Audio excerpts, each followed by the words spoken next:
সরকারের কাজ তো মন্দির মসজিদ বানানো নয়, সরকারের কাজ সত্যি সেটা নয়। রাম মন্দির কোনো সরকার বানিয়ে দেয়নি, উনি কম্পিটিশন যতই করুক না কেন, উনি বলছেন যে এবার সবাই তাকিয়ে তাকিয়ে দেখবে, যেন বাসের পেছনে লেখা দেখবি আর জ্বলবি লুচির মতো ফুলবি।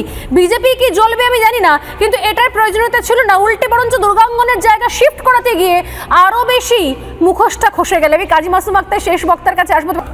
সম্রাট আকবরকে ওই ইরান থেকে আসা কিছু পর্যটক তেল মেরেছিল খুব, যে তুমি দেবতার মতো, বলে তাই নাকি, বলে তুমি একটা ধর্ম তৈরি করে দাও।